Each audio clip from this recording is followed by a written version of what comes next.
اب آپ یہاں سے اندازہ کر لیں. بہرحال یہ میں سٹوریاں اس لیے بتاتا ہوں، آپ کو پتہ ہے ماضی کو اس لیے ٹچ کرتا ہوں. اس سے پہلے والے ویلاگ میں نے سلمان بن عبد الملک کا آپ کو بتایا تھا، وہ انشاءاللہ جاری رکھیں گے، لیکن ایک دو اگر جو ہے وہ محاذ کھلے ہوں تو زیادہ مزہ آتا ہے، آپ لوگ ویٹ کرتے ہیں. تو سردار داؤد کو 1978 میں یعنی آرمی نے جب ٹیک اوور کیا، آرمی نے قبضہ کر لیا، تو سردار داؤد کو ان کے 30 فیملی ممبرز کے ساتھ قتل کر دیا گیا. سردار داؤد، اس کی بیویاں، اس کے بیٹے، اس کی بہویں، اس کے چھوٹے چھوٹے پوتے پوتیاں نواز، یعنی یہ ٹوٹل 30 لوگ تھے. اس کے بعد کیا ہوا؟ اس کے بعد یہ ہوا کہ فوج نے سردار داؤد کی لاش کو ایک جیپ کے پیچھے باندھا اور پورے کابل کا جو ہے وہ چکر لگوایا. اب ایک لاش انسان کی وہ جیپ کے پیچھے بندھی ہوئی ہو اور پورے کابل میں پھرایا جائے تو اس کی کیا حالت ہوگی، آپ خود اندازہ کر لیں. پھر اس کے بعد کیا ہوا؟ اس کے بعد یہ ہوا کہ 2 بڑی بڑی قبریں کھودی گئیں. ٹھیک ہے جی. اور پھر ان 2 قبروں میں کوئی غسل نہیں، کوئی کفن نہیں، کوئی جنازہ نہیں. ان 2 قبروں میں ان 2 خاندانوں کو دفن کر دیا گیا، صرف 2 قبروں میں. پھر اتفاقاً 2008 میں کھدائی کے دوران جو ہے وہ یہ ایک قبر سے 15 اور ایک قبر سے 15 لاشیں برآمد ہوئی. 1978 میں دفنایا گیا، 2006 میں جو ہے وہ دریافت ہوئے. اور سردار داؤد، جنرل سردار محمد داؤد خان کو کس سے پہچانا گیا؟ کمپنی کا دعویٰ بالکل ٹھیک نکلا. سردار داؤد خان نے سوئٹزرلینڈ کی کمپنی کے وہ جوتے پہنے ہوئے تھے جن کا دعویٰ تھا کہ 100 سال تک ان کی پالش نہیں جاتی، 100 سال تک ان پہ داغ نہیں آتا، 100 سال تک یہ خراب نہیں ہوتے اور چم چم کرتے رہتے ہیں. تو وہ ایک قبر میں وہ جوتے مل گئے، وہ جوتے جن میں بیک وقت ہاتھی، جن میں جو ہے نا وہ مگرمچھ، ہرن اور نیوزی لینڈ کے گائے، ان 4 جانوروں کا چمڑا استعمال ہوا تھا اور دھاگا وہ استعمال ہوا تھا جو بلٹ پروف جیکٹوں میں استعمال ہوتا ہے.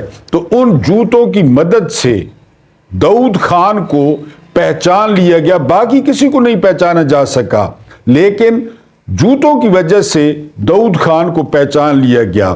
یہ دنیا کی پہلی لاش تھی جو جوتوں کی وجہ سے پہچانی گئی کہ یہ داؤد خان ہے.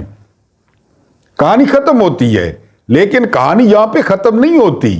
یہ سنانا تھا اپنے ارباب اختیار کو کہ وہ جتنی مکاری کریں، جتنی چالیں چلیں، لیکن باب العلم مولا علی علیہ السلام فرما گئے ہیں کہ زندگی کی سب سے بڑی محافظ وہ موت ہے. اگر اس نے آنا ہے تو اس نے آنا ہے، اگر اس نے نہیں آنا تو جو کچھ مرضی ہو جائے اس نے نہیں آنا. میں نے آپ کو کل بھی بتایا تھا کہ قبرستان ان لوگوں سے بھرے پڑے ہیں جو بات کہنے سے یا بات کرنے سے ڈرتے تھے کہ مارے جائیں گے، مارے پھر بھی گئے. یعنی کوفی جو خاموش رہے وہ بھی مر گئے، اور جنہوں نے امام علی مقام کا ساتھ دیا وہ بھی شہید ہو گئے. یعنی وہ تھوڑے سے تھے حر کی طرح، لیکن یہ کہ دونوں کا جو منزل ہے وہ ایک ٹھہری. منزل سے مراد ہے قبر، آگے تو خیر وہ پھر حساب کتاب آپ کو پتہ ہے. یعنی مٹی یا قبر تو وہ ایک ہی ٹھہری. تو یہ اپنے ارباب اختیار کو بتانا تھا کہ انہوں نے جو مرضی کرنا ہے کر لیں، وہ عوام کو جتنا تنگ کر سکتے ہیں کر لیں، عوام کی زندگی جتنی اجیرن بنا سکتے ہیں بنا لیں. پھر کبھی کبھی جو لاش ہے اس کی پہچان جوتوں سے ہوتی ہے، پھر غسل نہیں دیا جاتا، کفن نہیں دیا جاتا اور جنازہ نہیں پڑھایا جاتا. یہ کہانی آپ کے ساتھ جنرل سردار محمد داؤد خان کی جو ہے وہ رکھنی تھی، اور اب آپ ڈاٹ کنیکٹنگ کر لیں. بلیسنگ ان ڈسگائز یعنی زحمت کے بھیس میں رحمت، یہ پی ٹی آئی والوں کے لیے ہوئی ہے. کس طرح؟ آئی ایم ایف نے، میں نے پہلے آپ کو کہا تھا کہ آئی ایم ایف قرضہ دے گا. یہ آئی ایم ایف قرضہ نہیں دیتا، یہ بھولے پاکستانی، بھولی عوام، یہ بینک نہیں ہے، یہ قرضہ نہیں ہے، یہ ہتھیار ہے، ہتھیار، جس طرح آپ کی کن پٹی پہ کوئی ہتھیار رکھا جائے۔ آصف علی زرداری کے بارے میں کل میں نے ایک بات آپ سے شیئر نہیں کی، مجھے بعد میں خیال آیا کیونکہ مجھے یادداشت کا مسئلہ ہے۔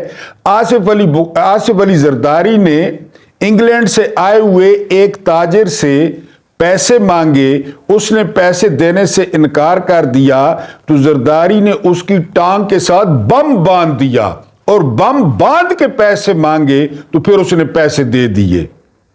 یعنی اس واقعے کی تصدیق وہ وجاہت سعید خان نے بھی کی ہے کہ بخاری صاحب کی ٹانگ سے بم باندھ کے وہ پیسے لیے گئے۔ یہ ہے آئی ایم ایف۔ یعنی اگر عمران خان کے خط پہ آئی ایم ایف کہتا کہ ہم نے عمران خان کے جو ہے نا وہ خط کی وجہ سے ہم قرض نہیں دے رہے، ہم قرض روک رہے ہیں، تو آپ یقین کریں کہ یہ 9 مئی سے بڑا ڈرامہ بنا کر یہ آپ کے بھونپو، یہ آپ کے بھاڑے کے ٹٹو، یہ کرائے کے ڈھول، یہ میڈیا والے سارا پی ٹی آئی کے گلے میں ڈال دیتے۔ لیکن ان کی جو مقامی انچارج ہیں پاکستان میں، انہوں نے کہا ہے کہ سیاسی معاملات سے ہمارا کوئی لینا دینا نہیں ہوتا، ہم جو ہے وہ شیڈول کے مطابق قسط دیں گے، اور وہ لازمی قسط دیں گے۔ وہ قسط دیں گے تو آپ کو مٹھی میں رکھیں گے نا۔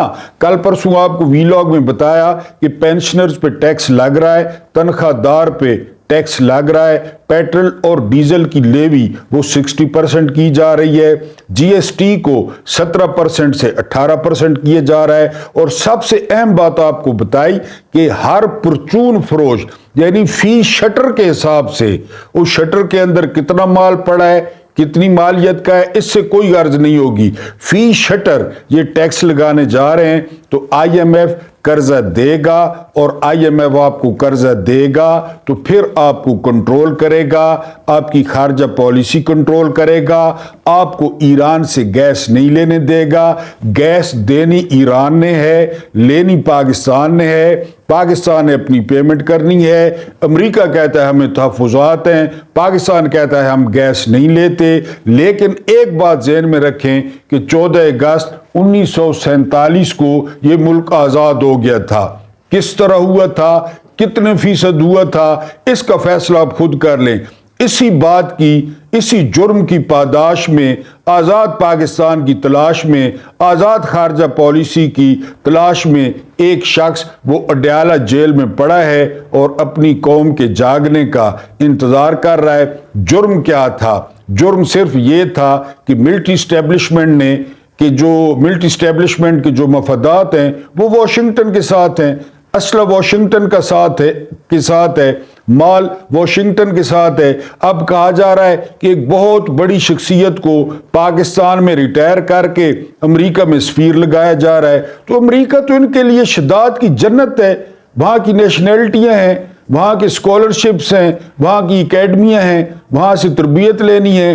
تو بہرحال آئی ایم ایف قرضہ دے گا تاکہ آپ کو کنٹرول میں رکھے، اور آئی ایم ایف نے اب یہ کس طرح پورٹریٹ کر رہا ہے، میڈیا پورٹریٹ کر رہا ہے کہ جی بانی چیئرمین کا خط مسترد ہو گیا۔ مجھے تو یقین کرے بڑی خوشی ہوئی ہے، کیونکہ یہ پی ٹی آئی کے لیے بلیسنگ ان ڈسگائز ہے، ورنہ ان کے گلے پڑ جانا تھا کہ جی وہ انہوں نے خط لکھا اور قرضہ نہیں مل رہا۔ وہ قرضہ کون سا ہے؟ وہ پورن موویز کا قرضہ ہے، وہ پورن ہب کا قرضہ ہے، وہ ایکس ویڈیوز کا قرضہ ہے، وہ قبہ خانوں کے ٹیکس کا قرضہ ہے، وہ شراب خانوں کا قرضہ ہے، وہ گے کلب کا قرضہ ہے۔ سب سے زیادہ ریونیو وہاں سے آتا ہے۔ اب یہ آئی ایم ایف وہ قرضہ اسلام آباد کو دے گا، شیطان پورہ کو، اور شیطان پورہ کو آپ کا تعارف نہیں ہے تو 2-3 میرے ویلاگ پیچھے چلے جائیں، وہاں پہ شیطان پورہ کا مکمل تعارف پڑا ہے۔ شیطان پورہ کو دے گا، اور پھر شیطان پورہ آپ روز سنیں گے، ہر دوسرے تیسرے دن 2 دن بعد سنیں گے کہ آج وزیر اعظم نے افطار ڈنر دیا، آج صدر نے افطار ڈنر دیا، آج چیئرمین سینٹ نے افطار ڈنر دیا۔ پیسہ کہاں سے آئے گا، لگے گا کہاں پہ، کھائے گا کون، اور اتاریں گے ہم۔ آئی ایم ایف لازمی پیسے دے گا، آئی ایم ایف انگوٹھے کے نیچے آپ کو رکھے گا۔ ایران کیوں نہیں لیتا IMF سے قرضے؟ کیونکہ ایرانیوں کا لائف سٹائل اور ہے، ایرانیوں کی آزاد خارجہ پالیسی ہے۔ افغانستان کیوں نہیں لیتا IMF سے؟ وہ آزاد منش ہیں۔ یہاں پہ وہ OIC کانفرنس ہوئی تو امیر متقی میرا خیال ہے جو ان کے وزیر خارجہ ہیں، وہ تحفہ لائے تھے اس کا چلغوزے کا، یعنی وہ اتنے پیکٹ چلغوزوں کے لائے تھے۔ چلغوزوں کے ان کے باغات ہیں پکتیہ میں اور دوسرے صوبوں میں، ان کے اپنے وہ مفت والے وہ چلغوزوں کے پیکٹ لائے ان کے لیے، یعنی تحفے کے لیے۔ اللہ خیر چلا کہ کوئی 2 کروڑ کی گھڑی یا 4 ارب کی گھڑی اور جولری، نہ وہ وزیر خارجہ چلغوزے لائے تھے۔ ویسے بھی چلغوزے میرا خیال ہے پاکستان میں 7-8 ہزار روپے کلو ہیں، تو وہ چلغوزے لائے تھے۔ یہ لائف سٹائل پہ ڈیپینڈ کرتا ہے۔ آپ لائف سٹائل انسان نے پترار کرو چا، آپ لائف سٹائل بندے نے پترار کرو چا، تو آپ اپنے ساتھ 70 گاڑی نہ چلائیں پروٹوکول کی۔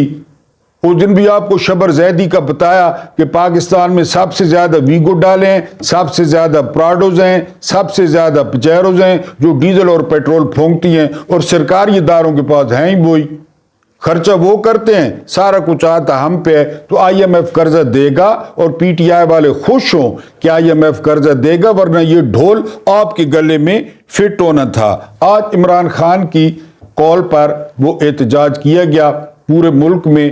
حکومت نے تو دفعہ 144 نافذ کی، لیکن PTI کے کارکنوں نے دفعہ 804 نافذ کر دی، اور واقعی حوصلہ افزا مظاہرے تھے۔ پشاور میں بہت بڑا جلسہ ہوا جسے علی امین گنڈا پور نے جو ہے وہ خطاب کیا۔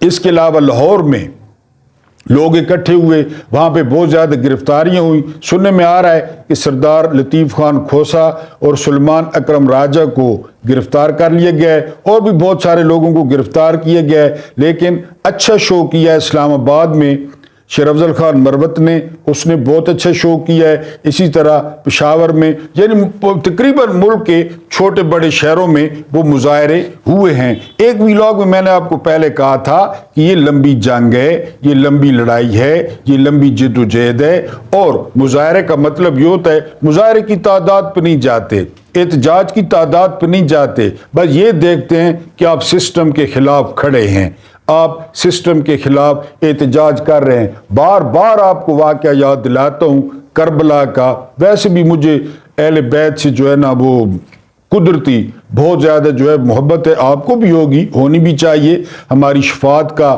ذریعہ بنیں گے انشاءاللہ تعالی۔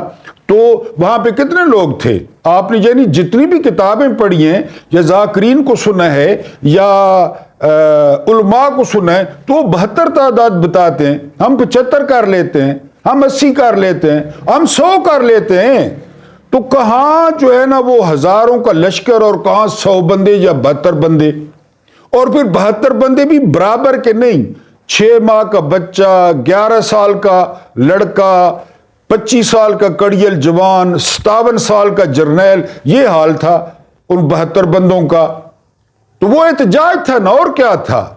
یزید کی بیعت کے خلاف احتجاج تھا کہ ہم نہیں مانتے، جو مرضی یہ کر لیں، جان لینی ہے لے لیں، یعنی وہ جو ہے نا خیموں کو آگ لگانی ہے لگا لیں، قیدی بنانا ہے بنا لیں، ہم نہیں مانتے۔